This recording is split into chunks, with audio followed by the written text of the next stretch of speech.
स्वागत है आप सभी का आपकी अपनी क्लासेस कन्फर्म क्लासेस में। नमस्कार, मैं हूं कन्फर्म क्लासेस से प्रिंस दुबे और आज आपके बीच फिर से लेके आ गया हूं आपके अपने एसएससी जीडी कांस्टेबल के लिए सिलेक्शन सीरीज। दोस्तों, आप selection series day by day सिर्फ ज्वाइन करिए और फिर आने वाले एग्जाम में जब आप एग्जाम देने जाएंगे तो आपको किसी भी प्रकार की कोई चिंता नहीं रहेगी, कोई डाउट नहीं रहेगा, आपका कॉन्फिडेंस अच्छा रहेगा। उसका रीजन ये है क्योंकि आप डेली बेहतरीन क्वेश्चनों को सॉल्व कर रहे हैं और सारे क्वेश्चन आपके प्रीवियस ईयर के हैं। कुछ क्वेश्चन उसमें एक्सपेक्टेड है, यानी किसी भी प्रकार की टेंशन लेने की जरूरत नहीं है। लेवल बढ़ता घटता रहता है। कल किसी बच्चे ने कमेंट किया था कि सर पिछली क्लास में ना उसका लेवल थोड़ा सा कम था, तो देखो जो लेवल उसमें आता है उसी लेवल के क्वेश्चन, मेरा पर्पस है कि उसी लेवल के क्वेश्चन आप तक पहुंचाए जाएं। अब वो क्वेश्चन कुछ आसान होते हैं, आपसे आ रहे हैं, यह कहीं ना कहीं बहुत ही अच्छी बात है। बाकी आपको किसी भी प्रकार की टेंशन नहीं लेना है, किसी भी प्रकार की नेगेटिव थिंकिंग दिमाग में नहीं लाना है कि यार ये क्वेश्चन हमसे बन रहा है तो क्वेश्चन उस एग्जाम में नहीं आएगा। नहीं, ऐसा नहीं होता है। हर एग्जाम का जो क्राइटेरिया होता है वो अलग अलग होता है। आप एसएससी जीडी का एग्जाम देने जा रहे हैं, उसमें इसी लेवल के क्वेश्चन आते हैं। तो कई बार ऐसा भी हो जाता है कि हम तैयारी कुछ ज्यादा अच्छे लेवल की करके जा रहे हैं, क्वेश्चन अच्छे लेवल के देख के जा रहे हैं, अच्छी बात है, लेकिन हो सकता है कि उस एग्जाम में हमें उसका फायदा ना मिले। क्या है कि एग्जाम क्लियर करना है तो एग्जाम के हिसाब की रणनीति चाहिए। आप कितने इंटेलिजेंट हैं, आपने कितने अच्छे अच्छे क्वेश्चन को किया है, ये सारी चीजें मायने नहीं रखती हैं। मायने रखता है कि आपने एग्जाम में स्कोर किया है कि नहीं किया है। अब कई बार ऐसा हो जाता है कि आपने कोई अच्छे लेवल का क्वेश्चन बना लिया और हो सकता है कि आपने औसत के क्वेश्चन वहां पे गलत कर दिया, हो सकता है वहां आपने एलिगेशन का क्वेश्चन गलत कर दिया। तो होता क्या है भाई, कहीं ना कहीं गलती ही तो आप करते हैं। तो आपको वो सारे क्वेश्चन फेस करने हैं। आता है बहुत अच्छी बात है, लेकिन बहुत से बच्चे ऐसे भी हैं जिन्हें वह नहीं आता है, वो भूल गए। आता था लेकिन रिवीजन टाइम से नहीं हो पाया तो वो भूल गए हैं। तो मुझे उनका भी ख्याल रखना है, इसलिए थोड़ा सा धैर्य बनाए रखिए। अगर किसी दिन क्वेश्चन उस टाइप के आ गए हैं तो कुछ ना कुछ सोच कर ही मैं उन्हें लेके आया हूं। अब मैं आपको जीडी की सिलेक्शन सीरीज में सीजीएल एनटीपीसी उस लेवल के ज्यादा हार्ड क्वेश्चन भी नहीं करा सकता, क्योंकि उनका लेना देना है नहीं। जो भी संभवतः मुझे लग रहा है, मुझे भी इस चीज का अच्छा खासा थोड़ा बहुत तो अनुभव हो ही गया है, क्योंकि मैंने भी यह एग्जाम क्लियर किया है और मैं हर वर्ष के पेपर अच्छे से एनालिसिस करता हूं और सारे क्वेश्चन आपके लिए मैं बेहतरीन तरीके के क्वेश्चन लेके आ रहा हूं। तो आपको किसी भी प्रकार की चिंता करने की कोई जरूरत नहीं है, ठीक है ना। अच्छे तरीके से सिर्फ मेहनत करना है, मुझे सभी बच्चों का ख्याल रखना है। कई बच्चे एवरेज से भी थोड़ा कम है, लेकिन भाई उनको आता है लेकिन वो भूल गए हैं, तो मुझे उनको भी ये चीजें ध्यान दिलाना है कि ये क्वेश्चन आपके लिए आएगा, चाहे वो औसत का हो, एलिगेशन का हो, लाभ हानि का हो। मैंने देखा है मेरे पास ऑफलाइन बैचेस में कई बच्चे हैं जो मेरिट से बाहर हो जाते हैं, कोई फिजिकल से बाहर हो गया है, मेरे पास है रिजल्ट। तो मुझे अच्छे से पता है कि किस बच्चे को किस एग्जाम के लिए किस लेवल का पढ़ाना है, ठीक है ना। तो देखते हैं कि पहला क्वेश्चन आज का क्या होने वाला है। चलिए, और ये रहा हमारा पहला क्वेश्चन। देखो जीडी का है और मैंने इस टाइप के और भी क्वेश्चन आपको कराए हैं, तो आपकी प्रैक्टिस में है ऑलरेडी, और जब भी आएगा तो आप कर पाएंगे, है ना। चलिए, एक दुकानदार अपने ग्राहकों को छूट की 3 योजनाएं प्रदान करता है। निम्नलिखित में से कौन सी योजना न्यूनतम छूट प्रतिशत दिलाएगी। न्यूनतम छूट चाहिए है, मतलब पहले क्वेश्चन को अच्छे से देख लेना है। कई बार हमारे लिए ये होता है कि भाई हमें तो ज्यादा से ज्यादा छूट चाहिए, उसने पूछा है कि हमें तो न्यूनतम छूट के बारे में आप बताओ। तो देखो इसकी क्रमागत छूट है। क्रमागत छूट जब आप उसकी एकल छूट निकालते हैं तो कैसे निकालते हैं, पहले आप इन दोनों को जोड़ते हैं, यानी कि 25 को और 32 को आप जोड़ोगे तो 25 और 30 हो गया 55 और 2 57, है ना। तो 57% इसमें से आप इन दोनों का मल्टीपल बटे 100 घटाओगे तो लगभग 50 के पास तो होगा ही, है ना। यानी कि इन दोनों का गुणा करके जो भी आएगा तो लगभग 50 मान लो, पूरा करने की जरूरत नहीं है, यहां लगभग 50% होगा। और अगर हम यहां देखें, जैसे मान के चलो 8 खरीदी हैं और 2 वस्तुएं मिल गई हैं मुफ्त, यानी वस्तुएं कितनी मिल गई हैं, 8 वस्तुओं खरीदने पर कितनी मिल गई हैं 10, यानी कि 10 पर कितना डिस्काउंट मिल गया है 2, यानी वस्तुएं तो पहुंच गई हैं 10, 10 रुपए की वस्तु आपको मिल गई है, कितने में मिल गई है 8, 10 वस्तुएं आपको प्राप्त हो गई हैं 8 वस्तुओं की कीमत पर, तो आपको 2 का ही तो डिस्काउंट मिला है, 2 का डिस्काउंट मिला है कितने पर 10 पर, 2 एकम 2 पंचे 10, 1/5 का मतलब क्या होता है 20%।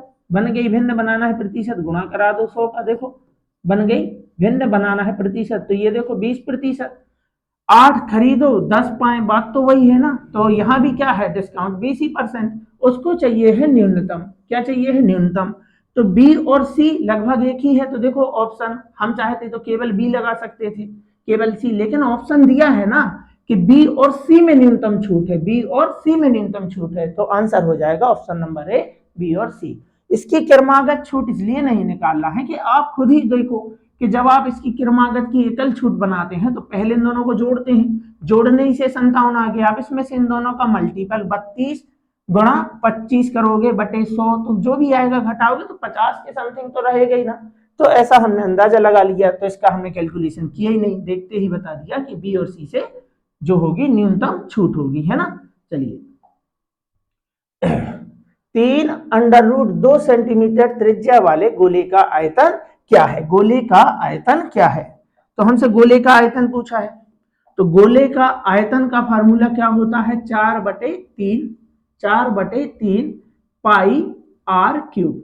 अब देखो यहाँ ऑप्शन में सब जगह पाई है, मतलब पाई की वैल्यू नहीं रखना है, सिर्फ आपको r यानी कि पाई r क्यूब है यहाँ पे, यहाँ यानी कि 3 की पावर है ना, यहां आ जाएगी अपनी 3 की पावर। तो 4/3 पाई का पाई लिख दो, आर की वैल्यू ये है अपनी, आर मतलब होता है त्रिज्या, यानी कि 3√2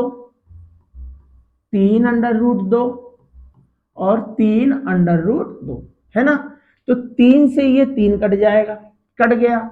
उसके बाद आपको गुणा कराना है, जैसे मान के चलो यहां लिखा है 4 पाई, गुणा करा रहे हैं √2 और √2 का आप गुणा कराओगे तो देखो 2 आ जाएगा, क्या आ जाएगा 2 आ जाएगा, है ना। 3 और 3 का गुणा कराओगे तो 3 तिया कितना हो गया 9 हो गया, अब बचा सिर्फ एक √2, अब बस आपको गुणा करा देना है, 9 दूनी 18, 18 चौके हो गया 72, √2 और साथ में देखो पाई भी है, और ये आयतन है इसलिए आयतन होता है घन सेंटीमीटर में, कहाँ है 72 √2 ऑप्शन नंबर डी हमारा आंसर हो जाएगा।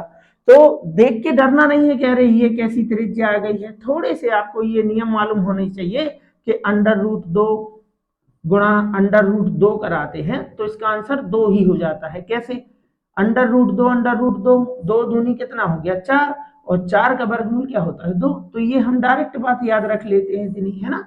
चलिए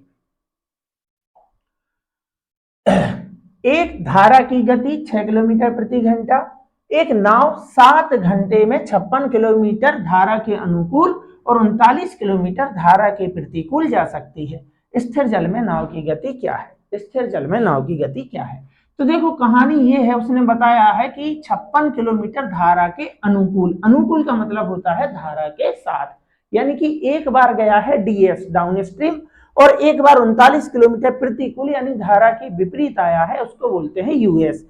तो डीएस और यूएस क्या होता है, डीएस मतलब वह चाल, धारा के साथ वाली वह चाल जिसमें शांत जल में नाव की चाल और धारा की चाल को हम जोड़ देते हैं, तब बन जाता है डीएस डाउन स्ट्रीम यानी धारा के साथ वाली चाल। और विपरीत में क्या होता है, शांत जल में नाव की चाल, उसमें से धारा हमें सपोर्ट नहीं करती, जब हम विपरीत चलते हैं तो धारा घट जाती है। यानी एक बार हमने दूरी तय की है, जब धारा के साथ जा रहे थे डीएस जा रहे थे, तब हम 56 किलोमीटर जा रहे हैं किससे डीएस से, किससे डीएस से यानी धारा के साथ। और धारा के साथ जब आप जाओगे तो आप क्या करोगे, धारा जोड़ोगे, किसमें जोड़ोगे नाव की चाल में। अब नाव की चाल क्या है हमें क्या मालूम, तो हमने लिख लिया x धन यहाँ पे एक बार 6 होगा, इसको बोलते हैं डीएस प्लस, यानी इसके द्वारा लिया गया समय, और 39 किलोमीटर हम आएंगे मतलब कैसे आएंगे, धारा के विपरीत। और जब आप धारा के विपरीत आते हो तो आप यूएस से आते हो यानी अप स्ट्रीम आते हो, उसको बोलते हैं अपन क्या कि धारा घट जाती है, किसमें से नाव की चाल, नाव की चाल अगर x है तो उसमें से ये 6 घट जाएगा। और इसके द्वारा लिया गया समय और इसके द्वारा लिया गया समय, टोटल समय होना चाहिए 7 घंटे। 7 घंटे ऐसा उसमें सवाल में दिया है। अब इसे अगर आप वहां पे सॉल्व करते हैं, आप जब भी इसे बनाएंगे तो द्विघात समीकरण आपका बनेगा, तो उसको बनाने में आपको लगेगा टाइम। तो टाइम लगने से होगा क्या कि ये क्वेश्चन तो हो सकता है आप बना ले जाएं, लेकिन इसके चक्कर में आपके 2 से 3 क्वेश्चन छूट सकते हैं। यानी कि एग्जामिनर चाहता है कि आप इसे फास्ट करें, एग्जाम की टाइमिंग के हिसाब से बात करें, तो आपको जाना चाहिए ऑप्शन के साथ कि अगर हम यहाँ पे ऑप्शन रखते हैं, जैसे मान के चलो पहला हमने मान लिया कि नाव की चाल अगर क्या होती है, नाव की गति हमें निकालना है। नाव की गति अगर 7 होगी तो यहाँ 7 और 6 13 आ जाएगा। 13 से हम कैंसिल करके देख ही नहीं रहे। अगर यहाँ पे 7 में से यहाँ 7 लिखेंगे, 7 में से 6 गया तो देखो 1, और 1 से भाग कराओगे, 39 किलोमीटर जाना है 1 की चाल से, तो यहाँ 39 घंटे आ जाएगा। क्या हमें 39 घंटे चाहिए है? अरे दोनों का मिला के समय 7 घंटे है, यहाँ इसका अकेले का 39 घंटे है, तो 7 तो यहाँ पे नहीं होगा, यानी कि हमें 7 यहाँ पे नहीं लिखना है। समझना है बात को? तो अगर 7 नहीं है उत्तर, तो क्या हम यहाँ पे 15 लिख के देख सकते हैं? 15 लिख के देख सकते हैं, बिल्कुल देख सकते हैं। यहाँ 15 अगर लिखेंगे तो यहाँ अगर 15 लिखते हैं, हमने मान लिया कि नाव की गति कितनी है 15, तो यहाँ 15 लिखो, तो 15 और 6 कितना हो गया 21, यानी 56 किलोमीटर जाना है। किस चाल से जाना है? 21 की चाल से। कटता है काट दो, 7 तिया 21, 7 8 56, यानी 8/3 घंटे लगेंगे। ठीक, प्लस अगर यहाँ हम 15 लिखते हैं, 15 में से अपना 6 जाएगा तो यहाँ आ जाएगा देखो 9, यहाँ आ जाएगा अपना क्या 9, यानी कि 39 किलोमीटर जाना है 9 की चाल से।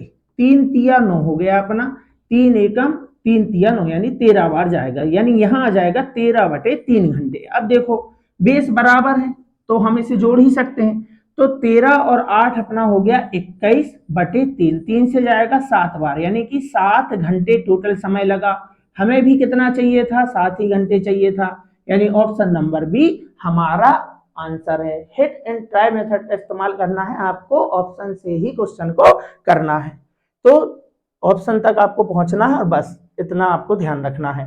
और मेरी तरफ से ये क्वेश्चन आपको स्टार बना लेना है, ये बहुत ही इंपॉर्टेंट क्वेश्चन है, जरूर आपके एग्जाम का पार्ट बनेगा, और ऐसा क्वेश्चन मैंने पहले भी सीरीज में कराया है। ठीक है ना? तो जो भी इंपॉर्टेंट है, चाहे क्वेश्चन का लेवल अच्छा हो या कैसा भी हो, आप तक पहुंचेगा, ये मेरा आपसे प्रॉमिस है।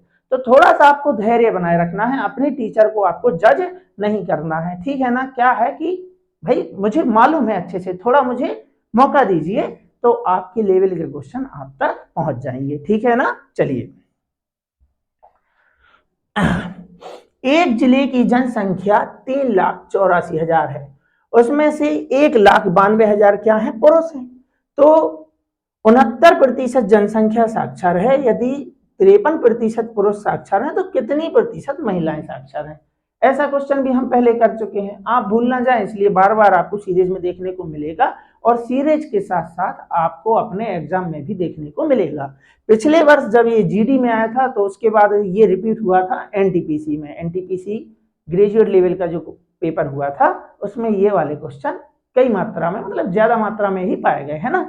तो फिर से रिपीट होगा, वो तो क्वेश्चन ही अच्छा है। तो करते कैसे हैं? पहले बनाते हैं इनका अनुपात। ये देखो, ये 192, यहाँ देखो 19 दूनी 38, 2 दूनी 4, यानी कि एकम, और ये जाएगा अपना कितने बार? 2 बार, यानी कि कुल जनसंख्या है कितनी? 2। अनुपात बना लो, चाहे आप अनुपात का औसत निकालो मान के चलो, या फिर रियल वैल्यू का, तो अनुपात कोई फर्क नहीं पड़ता, है ना? तो देखो क्या कौन कौन है ग्रुप में? पुरुष है और महिला है। पुरुष और महिला सबको मिला के क्या बन गई? टोटल क्या बन गई? जनसंख्या, टोटल कुल जनसंख्या। अब उसने हमें बताया है, देखो करते कैसे हैं, कि पुरुष कितने हैं? 1 पुरुष है। कुल जनसंख्या कितनी है? 2 है। देखो अनुपात बना लिया। तो महिलाएं कितनी है? महिलाएं भी 1 ही है। अब उसने बताया है कि पुरुष जो है वह 53% क्या है? साक्षर है, और कुल जनसंख्या जो है वह 69% साक्षर है। 69% साक्षर है ना? देखो इसके 2 टाइप बनते हैं, आपको दोनों ही अभी सीख लेना है। एक बार क्या होता है क्वेश्चन में कि बोलेगा 69% जनसंख्या साक्षर है, 69% पुरुष साक्षर हैं, तो महिला कितनी है बिना पढ़े बोल देना कि 69 ही है, कोई सॉल्यूशन नहीं करना है। बात समझ रहे ना। जैसे मान के चलो मैंने कहा 60% जनसंख्या साक्षर है, 60% पुरुष साक्षर हैं, तो महिला कितनी है, महिला भी 60 ही होंगी। जब टोटल 60 है, पुरुष भी 60 है, तो महिला भी क्या है 60। यानी कि अगर क्वेश्चन में सेम प्रतिशत है, 60 यहाँ भी 60, तो महिलाओं का भी 60, पुरुष का भी 60 और कुल जनसंख्या का भी 60 ही होगा। लेकिन अगर प्रतिशत अलग अलग है तो आपको इस मेथड का इस्तेमाल करना है। सबसे पहले बनाते हैं उनका अनुपात। कुल जनसंख्या 2 है, तो एक अगर पुरुष है तो एक महिला है ना। तो अब क्या है, अपना कुल कितना है 69, यानी सभी को क्या बनाना है 69 बनाना है, सभी को क्या बनाना है 69, यानी सबको 69% देना है। अब ये 69 से कम है, कितना कम है, आप कहेंगे 16 कम है, तो ये जितना कम है, ये जितना कम है उतना इनको देना पड़ेगा एक्स्ट्रा। किससे एक्स्ट्रा, जो औसत चल रहा है, औसत क्या है मतलब कुल प्रतिशत क्या है 69, इस 69 से इनको एक्स्ट्रा देना पड़ेगा। क्यों एक्स्ट्रा देना पड़ेगा, क्योंकि पुरुषों का क्या है कम, और ओवरऑल हमें कितना बनाना है 69, तो इन्होंने 16 कम किया है, तो ये 16 ज्यादा देंगे। 16 ज्यादा देना है कितने को, एक को। अगर ये 2 होते तो हम 2 से डिवाइड करते, यानी कि 16 की वृद्धि 2 लोगों पे, तो हर एक पे 8 की वृद्धि, है ना। अगर यहाँ 4 लोग होते तो हम कहते 16 की वृद्धि 4 लोगों पे, तो हर एक पे 4 की वृद्धि। ठीक, फिलहाल 1 है, तो सिर्फ इस 16 को आपको इसमें बढ़ा देना है, यानी 69 तो देना ही है, 16 और ले आओ तो इनका प्रतिशत आपको पता चल जाएगा कि इनको कितने प्रतिशत साक्षर होना है। तो 69 6 75 हो गया अपना, और 10 हो गया 85, यानी कि 85% महिलाएं क्या हैं साक्षर हैं। Option number D. ठीक है ना, किसी भी प्रकार की वैल्यू का इस्तेमाल नहीं करना है। चलिए 7 सेंटीमीटर त्रिज्या वाले एक गोलाकार बर्तन को पेंट करने की लागत 18,480 रुपए है। प्रति वर्ग सेंटीमीटर पेंट करने की लागत क्या है। अब उसने गोलाकार बर्तन को पेंट जब किया होगा तो कहां पेंट किया होगा, आयतन में? नहीं, आयतन में पेंट थोड़ी होता है। आयतन का तो मतलब होता है कि उसकी धारिता कितनी है, उसकी क्षमता कितनी है, उसके अंदर पानी कितना आएगा, है ना, ये होती है। तो भाई कलर कहाँ करते हैं, कलर पेंट कहाँ किया होगा, उसके पृष्ठीय क्षेत्रफल पर, चारों तरफ ऊपर नीचे जहां जहां भी। तो यानी कि पेंट होता है किस पर होता है, किस पर होता है, पृष्ठीय क्षेत्रफल पर। तो गोले का पृष्ठीय क्षेत्रफल क्या होता है 4 पाई आर वर्ग, याद रखना है। अब पूरा पृष्ठीय क्षेत्रफल दिया है, यानी कि पृष्ठीय क्षेत्रफल कितना होता है 4 पाई आर वर्ग, कुल पृष्ठीय क्षेत्रफल, उसका जो भी क्षेत्रफल निकला होगा, निकला तो इसी से होगा। तो 4 पाई आर वर्ग की वैल्यू दी है, कितनी दी है 18,480। कैसे, जितने भी वर्ग सेंटीमीटर उसका क्षेत्रफल होगा उसमें गुणा तो किया होगा ना, इसकी लागत का कुछ ना कुछ लागत तो होगी। तो पूरे का खर्चा है 4 पाई आर वर्ग का खर्चा है 18,480। आपको बताना है 1 की वैल्यू, किसकी वैल्यू बताना है 1 की। तो इसके बदले पहले आप इसका पृष्ठीय क्षेत्रफल बनाओ, कैसे बनाओगे, 4 गुणा कराओगे क्या, पाई, पाई का मतलब है देखो 22/7 उसने बताया है, और आर यानी कि त्रिज्या, त्रिज्या दी है कितनी है 7 गुणा 7, 7 से 7 ये गया, ये आ गया अपना क्षेत्रफल। इस क्षेत्रफल के बदले उसको इतने वर्ग सेंटीमीटर क्षेत्रफल आ गया, सेंटीमीटर है ना, ये क्षेत्रफल आ गया, 4 गुणा 22 गुणा 7 वर्ग सेंटीमीटर क्षेत्रफल आ गया। किसी ने हमसे क्षेत्रफल पूछा है, नहीं पूछा है। इतने वर्ग सेंटीमीटर का खर्चा है 18,480। तो 1 वर्ग सेंटीमीटर का खर्चा क्या है, 1 की वैल्यू कब निकालते हैं, जब क्या, कैसे निकलती है, जब भाग करते हैं। तो इसका भाग करा दो, इसकी बदले वैल्यू जो लगी है 18,480 की, है ना। तो 1 सेंटीमीटर की वैल्यू चाहिए है, 1 सेंटीमीटर की वैल्यू चाहिए है, तो क्या कराते हैं, भाग कराते हैं। तो बस हम इसमें क्या करा देंगे, इसमें क्या करा देंगे, भाग करा देंगे। यानी कि यहां आपको लिखना है 18,480 रुपए इतने वर्ग सेंटीमीटर, यहां मैं लिख देता हूं, ये क्षेत्रफल है, वर्ग सेंटीमीटर की वैल्यू है। 1 की वैल्यू चाहिए तो हम भाग कराएंगे, ये पूरा का पूरा आपको नीचे लिख देना है, 4 गुणा 22 गुणा 7। बात समझे, ये है क्षेत्रफल, इतने वर्ग सेंटीमीटर आएगा, इतने वर्ग सेंटीमीटर का 18,480 रुपए। तो प्रति, प्रति माने 1, तो 1 सेंटीमीटर की वैल्यू चाहिए है 1 वर्ग सेंटीमीटर की, तो भाग ही तो कराएंगे, इसलिए भाग करा रहे हैं, बस बात खत्म। देखो 11 से काट लेते हैं अपन, तो 11 दूनी हो गया अपना देखो 22, यहाँ देखो 11 एकम 11 हो गया, बच गया कितना 7, 11 छक्के 66 हो गया, और 66 गया तो बचा यहाँ पे 8, 11 अट्ठे 88, शून्य का शून्य हो गया। फिर 4 से जाएगा 4 चौके 16, 4 दूनी 8, शून्य का शून्य, 7 से जाएगा 7 छः 42, शून्य का शून्य, और 2 से चला जाएगा कितने बार 30 बार, यानी कि प्रति वर्ग सेंटीमीटर की लागत है 30 रुपए, ऑप्शन नंबर सी। ठीक है ना, तो पृष्ठीय क्षेत्रफल कहीं लिखा नहीं है, समझना होता है। चलिए, 2 रेलगाड़ियां विपरीत दिशाओं में क्रमशः 110 किलोमीटर प्रति घंटा और 140 किलोमीटर प्रति घंटा की गति से चल रही है। कहाँ चल रही है? विपरीत। जब 2 रेलगाड़ियां विपरीत दिशा में चलेंगी, देखते ही उनकी चाल को आपको जोड़ देना है। 110 किलोमीटर प्रति घंटा और 140 किलोमीटर प्रति घंटा, 10 और 40 150 और 100 हो गया 250 किलोमीटर प्रति घंटा। बदलना पड़ेगा, क्यों बदलना पड़ेगा? क्योंकि ट्रेन को दौड़ाना है 5 सेकंड, तो बड़ी यूनिट से छोटी यूनिट पे जाना है, यानी 18 गुणा कराना पड़ेगा 5/18 का, किलोमीटर से मीटर प्रति सेकंड, तो छोटी संख्या का गुणा 18 आएगा नीचे। 2 से जाएगा अपना 9 बार, 2 एकम 2, 2 दूनी 4, 2 पंचे 10, 125 बार। तो ये अपनी आ गई क्या 125 पंचे कितना हो गया 625/9 मीटर प्रति सेकंड चाल आ गई। 1 सेकंड में इतना जाते हैं, ठीक है ना। कितने सेकंड गए हैं? बोले 5, तो गुणा कराएंगे 5 से, गुणा कराएंगे 5 से।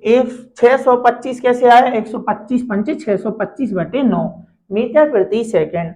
1 सेकंड में इतना जाते हैं, और उसने बताया है कि एक रेलगाड़ी की लंबाई 140 मीटर है, उन्हें एक दूसरे को पार करने में 5 सेकंड लगे, यानी 5 सेकंड तक तो ट्रेनें चली है ना, और ट्रेनें चल रही हैं विपरीत दिशा में। विपरीत दिशा में चालों को जोड़ दो, 5 सेकंड दौड़ा दो।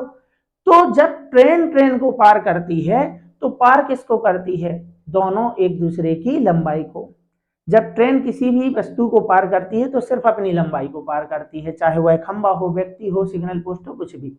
लेकिन जब रेलगाड़ी को पार करती है तो खुद की लंबाई प्लस उसकी लंबाई, चाहे किसी भी दिशा में जाए, है ना। तो लंबाइयां तो जुड़ती ही हैं, ठीक है ना, जब वो एक दूसरे को क्या करते हैं? पार। तो इसमें जो लंबाई निकल के आएगी वो दोनों ट्रेनों की आएगी। तो हम निकालते हैं, दोनों ट्रेनों की लंबाई निकालेंगे। यहाँ पे 625 पंचे, 6 पंचे 30, 6 पंचे 30 यानी 3000 हो गया, 25 पंचे 125 यानी आ गया अपना 3125 आ गया यहाँ पे। और इसको कराना है 9 से भाग, 9 से कराना है भाग। अब देखो, जब आप 9 से भाग कराते हैं, 9 से भाग कराते हैं, तो संख्या ना कोई जिससे भाग कराते हैं, जब शेषफल कुछ बचता है और दशमलव के बाद जब आप सॉल्व करते हैं तो संख्या रिपीट होती है। यानी कि जब हम वो बार वाला क्वेश्चन करते हैं, तो जब बार हटाते हैं तो नीचे क्या लिखते हैं? 9, यानी 9 की वजह से संख्या क्या हो सकती है? रिपीट। तो देखो इसमें कौन सी संख्या रिपीट हो रही है? कहाँ रिपीट हो रही है? यहाँ 6 7, यहाँ 2 2 2 लिखा है, मतलब ऑप्शन नंबर बी हमारा आंसर हो सकता है।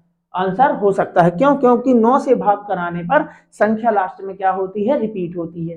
कैसे मालूम है? जब हम बार हटाते हैं तो नीचे क्या लिखते हैं? 9। ऐसे आइडिया लगा सकते हैं, लेकिन आप चाहें तो भाग कर सकते हैं। चलो देखो, 9 से कराना है भाग। 9 तिया हो गया अपना 27, 9 तिया हो गया 27, बचा 4 हो गया 42, 9 चौके 36, बच गया 6 हो गया 65, 9 7 63, बच गया 2, रखा दशमलव हो गए 20, 9 दूनी 18, 9 दूनी 18। देखो आया ना 2 2। तो 9 से भाग कराने से कोई ना कोई नंबर दशमलव के बाद क्या होता है? रिपीट होता है। तो रिपीट होता है, इसलिए उस पर लगा देते हैं बार। और जब हम बार हटाते हैं तो नीचे भिन्न बनाते समय क्या लिखते हैं? 9। तो उसका आइडिया लगा के हम कह सकते थे कि आंसर पता नहीं क्या है, लेकिन दशमलव के बाद संख्या क्या होनी चाहिए? रिपीट। एक ही ऑप्शन में रिपीट हो रही है, ऑप्शन नंबर बी में।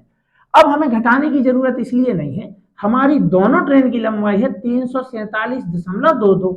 इसमें से आप 140 घटा भी दोगे तो घटाओगे तो यहाँ से इसमें से 140, जो भी बचेगा लास्ट में 2 2 होना चाहिए। तो एक ही ऑप्शन में 2 2 है, और ऑप्शन नंबर बी हमारा आंसर है, ठीक है ना। और अगर आप चाहें तो इसमें से घटा सकते हैं, जैसे 7 का 7, 4 में से 4 गया, यहाँ पे 0, 3 में से गया 2, और दशमलव 2 2, ठीक है ना। ये रही दूसरी ट्रेन की लंबाई, ठीक। चलिए, तो आपको कमेंट बॉक्स में बताना है कि 6 क्वेश्चन हो गए हमारे, अभी तक आपने कितने क्वेश्चन किए हैं। और अगर आपको क्वेश्चन पसंद आए हो तो जरूर वीडियो को लाइक करें और कमेंट करके आपको बताना है कि कितने क्वेश्चन आपने अभी तक सॉल्व किए। चलिए, एक दुकानदार एक मेज पर क्रय मूल्य से 40% अधिक मूल्य अंकित करता है। यानी अगर क्रय मूल्य कितना है, 100 है, अगर क्रय मूल्य कितना है, 100 है, तो वह अंकित कर देता है, कितना अंकित कर देता है, 40% अधिक, यानी कि मूल्य हो गया 140 अंकित कर दिया, मतलब ये अपना अंकित मूल्य है। उसके बाद वह करता क्या है कि उसे 25% की छूट देता है, 25% की क्या देता है, छूट देता है। तो छूट किस पर दी जाती है, अंकित मूल्य पर। इसका 25% कितना होगा, अरे भाई 10% होगा 14, 20% होगा 28 और 5% और चाहिए तो 5% इसका 7 होगा, 28 7 हो गया 35, यानी 35 रुपए की देगा छूट। तो वस्तु को फाइनली बेचेगा 105 में। अब हमसे क्या कहा है उसने, उसने क्या कहा है, यदि उसे फिर भी 450 रुपए का लाभ होता है तो उनके हिसाब से हुआ है 450 रुपए का लाभ। अपने हिसाब से 100 की वस्तु उसने बेची है 105 में, कितने रुपए का लाभ हुआ है, आप कहेंगे 5 का, अपने हिसाब से 5 का लाभ हुआ है। चाहिए है क्रय मूल्य और क्रय मूल्य है अपना 100, ये रहा क्रय मूल्य। अंकित मूल्य चाहिए 140 रुपए लिख देना, विक्रय मूल्य चाहिए 105 रुपए लिख देना, 5 से जाएगा 5 एकम 5 नाम 45, शून्य का शून्य, 90 गुणा 100 कराओगे आंसर हो जाएगा 9000, ऑप्शन नंबर बी। ठीक है ना। चलिए, और ये रहा हमारा अगला क्वेश्चन। अगर आपको आता है तो आप वीडियो को रोक के क्वेश्चन को सॉल्व कर सकते हैं, तब तक मुझे इजाजत दीजिए कि हाँ सर आप थोड़ा सा पानी पी लो। चलिए,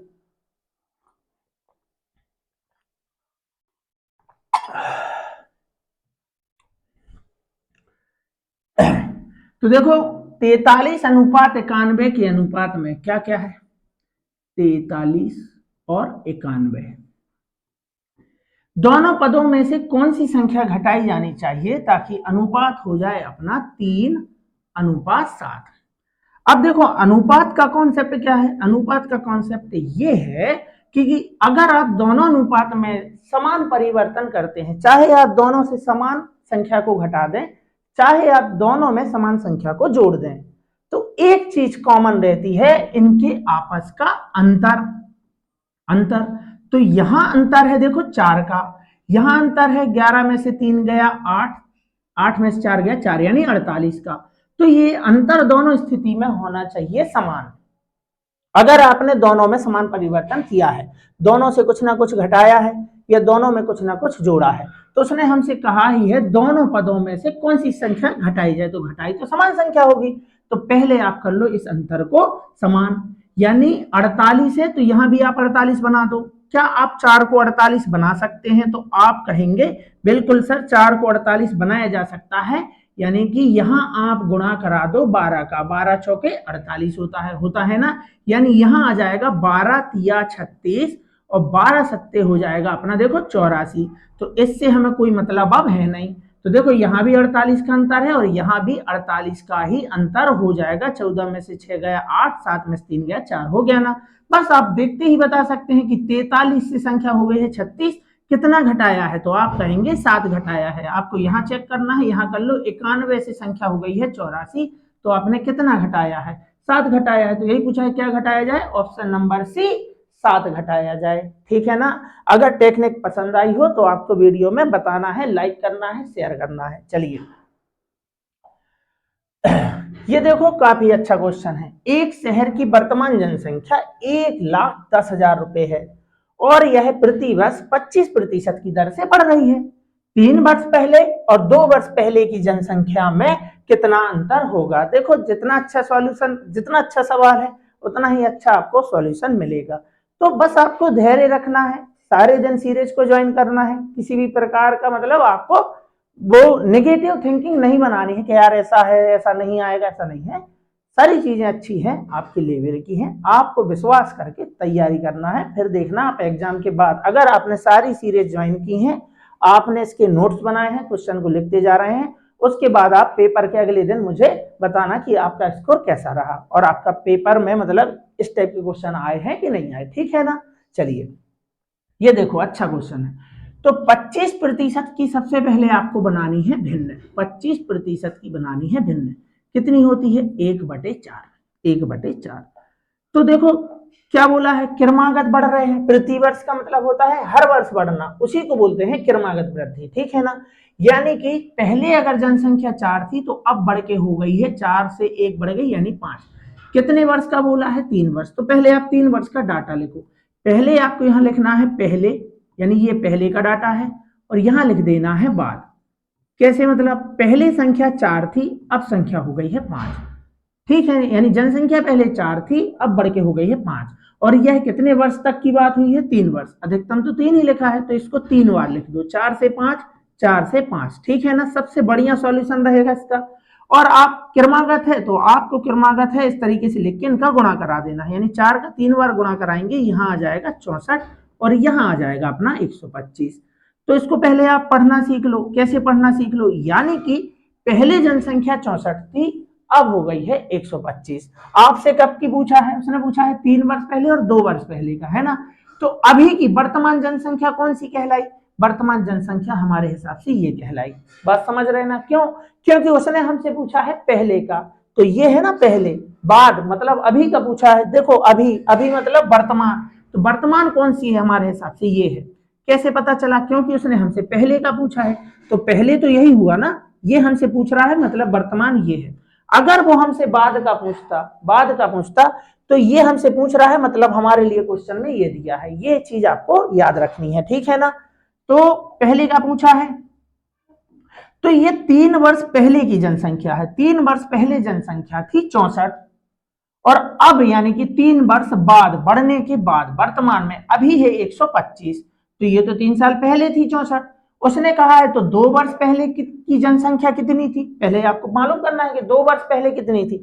3 वर्ष पहले तो थी 64, तो 2 वर्ष पहले, अरे 2 वर्ष पहले क्या मतलब इसके 1 वर्ष बाद, 2 वर्ष यहां से 3 वर्ष पहले ये 64 है तो इसके 2 वर्ष पहले का मतलब तो यही हुआ कि यहां से 1 वर्ष बाद, यहां से 1 वर्ष बाद। और हर वर्ष कितने की वृद्धि हो रही है, हर वर्ष 1/4 की वृद्धि हो रही है, उसने बताया है। तो 64 का 1/4 की वृद्धि हो गई, 1/4 यहां जाएगा देखो 16 बार, यानी वृद्धि हुई है 16 की। कितने की वृद्धि हुई है, 16 की। यानी कि अगले वर्ष जनसंख्या हो जाएगी 80। ये दूसरे वर्ष का डाटा है, ये हो गया पहले वर्ष का, ये हो गया दूसरे वर्ष का। यहां से 3 साल पहले का ये है, यहां से 2 साल पहले मतलब यहां से 1 वर्ष बाद।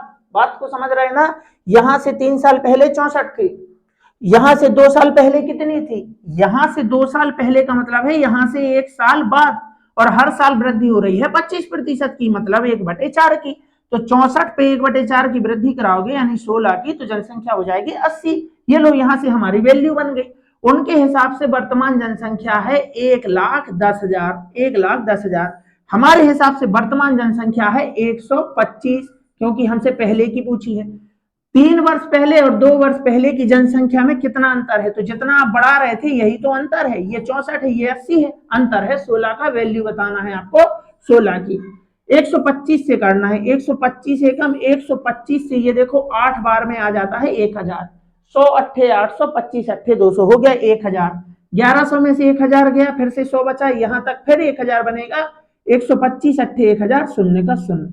16 गुणा 880 कराना है, 6 8 48। एक ही ऑप्शन में लास्ट में 8 है, शून्य तो सब जगह है, 6 8 48, यानी ऑप्शन नंबर ए हमारा आंसर है। अगर आपको गुणा कराना है आप गुणा करा सकते हैं। 16 16 अट्ठे होता है 128, यहां आ जाएगा देखो 12। 16 अट्ठे 128 और 2 30 और 10 हो गया अपना 40। 10 हो गया अपना, यहाँ पे आ जाएगा, क्या आ जाएगा भाई, 40। 16 अट्ठे 128 और 2 30 और हो गया 140 और शून्य का शून्य। ये लो गुणा करा दिया, ऑप्शन नंबर ए हमारा आंसर है। क्वेश्चन देख लो, क्वेश्चन का सॉल्यूशन देख लो, सबसे बेस्ट सॉल्यूशन है, इससे बेस्ट इसका सॉल्यूशन नहीं होगा, ठीक है ना। चलिए दो संख्याओं का लघुत्तम समापवर्त उनके महत्तम समापवर्तक यानी एचसीएफ का 126 गुना है। यानी कि जो भी एलसीएम है, जो भी एलसीएम है एचसीएफ का 126 गुना है। यदि उनका एचसीएफ 7 है, यानी ये 7 है, तो इसका 126 गुना इसका एलसीएम है, करा लो गुना। और दोनों संख्याओं के बीच का अंतर HCF का 5 गुना है। यानी कि वो जो दो संख्या है, मान के चलो पहली संख्या और दूसरी संख्या है, उनका जो अंतर है HCF का 5 गुना है। HCF के साथ यानी अंतर है 35 का। दो संख्याओं का योग क्या है? अब आप इसे क्वेश्चन को कर लो, अगर आप इसे करते भी हैं तब भी आपको टाइम लगेगा ज्यादा, क्योंकि डाटा जो दिया है उस टाइप का दिया है। लेकिन अगर आपको एक कॉन्सेप्ट मालूम है तो मुश्किल से 5 सेकंड में आप इसका आंसर दे पाते। कितने सेकंड में? 5 सेकंड में। वो कैसे सर? वो ऐसे कि देखो, मान लो उसने कहा कि HCF कितना है, उसने बताया ना HCF है 7। तो यहाँ जो भी संख्याएं होंगी, ध्यान से सुनना, जो भी संख्याएं होंगी वह 7 का गुणज होगी। गुणज जानते हैं आप? 7 का गुणज मतलब 7 का पहाड़ा। 7 एकम 7 दूनी 14, 7 21, 7 चौक 28, ये गुणज है। तो अगर इनका HCF 7 है, मैंने कहा पहली संख्या जैसे ये x है, दूसरी संख्या है y, तो पता नहीं क्या है, लेकिन इतनी बात क्लियर है कि ये जो संख्याएं हैं वो 7 का क्या है? गुणज। यानी ये जो संख्या है वो 7 से कटने वाली होंगी, ठीक है ना। अब आपसे पूछा है तो दोनों संख्याओं का योग क्या है, तो जब आप ये दोनों संख्याएं 7 का गुणज है तो इनका योगफल भी 7 का गुणज ही होगा।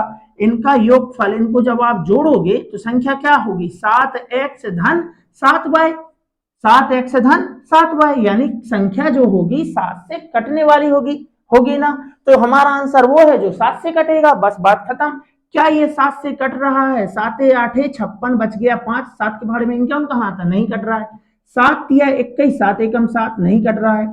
7 दूनी 14 बचा 2, 7 तिया 21, ये कट रहा है। 7 एकम 7, बच गया कितना? 4, 7 के भाड़े में 46 आता है, नहीं, एक ही ऑप्शन कट रहा है। तो देखते ही आप इसे बता सकते थे कि आंसर है ऑप्शन नंबर सी 161। सॉल्व करने की जरूरत नहीं है। एग्जामिनर जानना चाहता है क्या आप गुणज जानते हैं, क्या आप गुणनखंड जानते हैं, क्योंकि आपके एग्जाम की जो टाइमिंग है वो कितनी है? 60 मिनट में 80 क्वेश्चन करना है। यानी कि क्वेश्चन भले कैसा हो, उसको करने का तरीका भले अच्छा हो सकता है, और अगर ज्यादा लेंदी क्वेश्चन आता है तो उसको छोड़ने में ही आपकी भलाई है। पहले आपको देख लेना है कि क्या ये जल्दी से जल्दी हो रहा है। अगर नहीं हो रहा है तो आपको वहां स्किप करना है, बाकी जो क्वेश्चन है उनको पहले देखना है, फिर टाइम बचता है तो फिर आइडिया लगाना है, ठीक है ना। माइनस मार्किंग होती है, तुक्केबाजी नहीं चलेगी। चलिए, बात को समझे ना। HCF कितना है? 7। तो संख्याएं जो होंगी वो 7 का गुणज होती हैं, यानी 7 से कटने वाली। जब आप दो 7 के गुणजों को आपस में जोड़ोगे तो जो संख्या आएगी वो भी तो 7 का गुणज होगी ना। जैसे 5 का गुणज क्या है? देखो 15। 5 का गुणज क्या है? 25। आप इन दोनों को जोड़ो, 25 और 15 कितना हो गया? 40। देखो ये भी 5 से कटेगा, ये 5 से कट रहा है, ये 5 से कट रहा है, तो इनका योगफल भी 5 से कटेगा।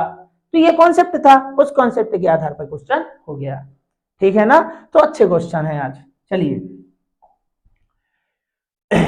किसी विद्युत उपकरण के बिजली खपत लागू वोल्टेज के वर्ग के समानुपाती है। यानी कि जो खपत है बिजली की वो कैसी है? वोल्टेज के वर्ग के समानुपाती। यानी 120 वोल्ट वोल्टेज होने पर 150 वाट की खपत करता है, तो 240 वोल्ट पर यह कितनी बिजली की खपत करेगा? यानी उसने बताया है कि 150 वाट की जब खपत हो रही है तो वोल्ट कितना है? 120। 120, ये देखो वाट, ये खपत है, खपत दी है। 150 वाट की जब खपत हो रही है तो वोल्टेज कितना था? 120। और उसने बताया है कि इसके वर्ग के समानुपाती है। देखो वर्ग के समानुपाती, तो 120 का वर्ग कैसे आएगा? 120 गुणा 20। यही चीज आपको बराबर करके लिख देनी है। खपत के सामने खपत लिख दो। खपत हमें मालूम नहीं है, 100 होगी, और वोल्ट हमें मालूम है, वोल्ट हमें मालूम है। देखो वाट हमसे पूछा है, यानी वाट क्या है? वाट तो खपत है, तो वोल्ट हमें दिया है, और वोल्ट क्या है? वोल्ट इसका क्या है? वर्ग है, यानी 240 गुणा 240, क्योंकि वर्ग के समानुपाती है तो वर्ग के बदले वर्ग लिख दो। और ये देखो कटता है तो काट दो, 120 से जाएगा ये 2 बार, 120 दूनी 240, 120 एकम 120 दूनी, यानी 2 दूनी कितना हो गया? 4। ये 4 ऊपर लाओगे, 15 चौके कितना हो गया? 60। शून्य का शून्य, आंसर आ गया 600, ऑप्शन नंबर डी, ठीक है ना। तो क्वेश्चन को देख लो आप, इस टाइप के क्वेश्चन आपके पेपर में आए थे, सारे क्वेश्चन आपको यहाँ पे एक जगह देखने को मिल रहे हैं। और ये रहा हमारा आज का last question. 5 under root 24, 3 under root 10 और 3 अंडर रूट 15 का चतुर्थानुपाती ज्ञात कीजिए। भाई चतुर्थानुपाती हमें आता है निकालना, ऐसी बात नहीं है। ये हम जानते हैं कि समानुपात का क्वेश्चन है, लेकिन दिक्कत क्या है कि संख्याएं, कैलकुलेशन परेशान कर जाता है। तो गणित है भाई, कभी ना कभी तो आपको गणना करनी ही पड़ेगी। गणित में कैलकुलेशन नहीं होगा तो क्या संस्कृत में होगा, है ना। तो आ जाता है कई बार, कोई दिक्कत नहीं। तो जब आप बाकी क्वेश्चन से समय बचाते हैं तो कोई ऐसा क्वेश्चन है जिसमें एक दो लाइन अगर आपको लिखनी पड़ती है तो लिख लो, कोई दिक्कत है नहीं। चलिए, चतुर्थानुपाती पूछा है, यानी हमसे पूछ रहे हैं डी। तो ये अपना ए हो गया, ये बी हो गया, ये सी हो गया। तरीका क्या है, बाहर का बाहर से गुणा, अंदर का अंदर से गुणा। यानी कि हम लिखेंगे कि 5√24 गुणा डी, बाहर का बाहर से, बराबर समानुपात की जगह क्या लगाते हैं, बराबर 3√10 गुणा 3√15। ठीक है ना, इस तरीके से लिखेंगे। अब हमें चाहिए है डी की वैल्यू। किसकी वैल्यू चाहिए है, डी की।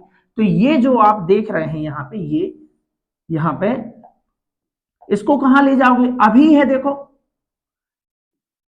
ये क्या हो गया यहाँ पे, हाँ देखो अभी है, कहाँ है ये है गुणा में। अब ये बराबर के उस साइड जाएगा तो कहां जाएगा, नीचे जाएगा ना, यहाँ नीचे आएगा। यानी कि 5√24 कहां आ जाएगा, नीचे। अब आपको इसे करना है सॉल्व। अगर आप सही तरीके से सॉल्व करते हैं तो ज्यादा टाइम आपको नहीं लगेगा। यानी कि कैसे, देखो टी की वैल्यू चाहिए है, अब आपको इसे सॉल्व करना है, कुछ नहीं। यानी कि 3 और 3 का आप करा दो गुणा, 3 तिया कितना हो गया, 9।